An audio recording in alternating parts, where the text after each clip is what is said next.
எல்லாருக்கும் வணக்கம். மறுபடியும் உங்களை சந்திக்கிறது ரொம்ப மகிழ்ச்சி. வந்ததுக்கு நன்றி.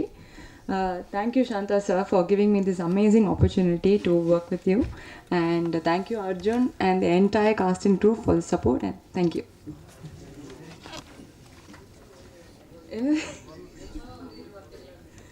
என்ன மாதிரி வார்த்தை? படத்தில் வந்து கேரக்டர் பேர் வந்து சூர்யா. பட் இப்போதைக்கு அதுக்கு மேலே சொல்ல முடியாது. பட் இது வந்து நான் முன்னாடி பண்ண படங்களை விட இது ரொம்ப டிஃப்ரெண்ட்டான ஒரு கேரக்டர். அது உங்களுக்கு பார்த்தா உங்களுக்கே தெரியும். So thank you. போருமா? அதாவது எங்களுக்கெல்லாம் வந்து கண்டென்ட் வந்து சொல்லிடுவாங்க, ஓரிரு வார்த்தைகள்லாம் சம்பிரதாயத்துக்காக பேசுங்க அப்படின்னு. நாங்களும் அதை வந்து ஃப்ளோவில் போட்டுருவோம். பட் இவ்வளோ பர்ஃபெக்டாக மெயின்டைன், நான் சொன்னேன் நீங்கள் ரொம்ப பர்ஃபெக்ஷனிஸ்ட்டுன்னு, அதை இவ்வளோ பர்ஃபெக்டாக மெயின்டைன் பண்ணுவீங்கன்னு நினைக்கல. தேங்க்யூ. அடுத்ததாக நான் கூப்பிட்ற நபருக்கு முன்னாடி வந்து ஒரு விஷயத்தை வந்து இன்றைக்கி இங்கே நடந்த ஒரு விஷயத்தை வந்து நான் பதிவு பண்ணணும்னு நினைக்கிறேன். எவ்வளோ ப்ரெஸ் மீட்ஸ் வந்து நம்ம எல்லாருமே வந்து இதே இடங்களில் வந்து நம்ம பார்த்துருக்கோம். கிட்டத்தட்ட ஒரு 3 மணி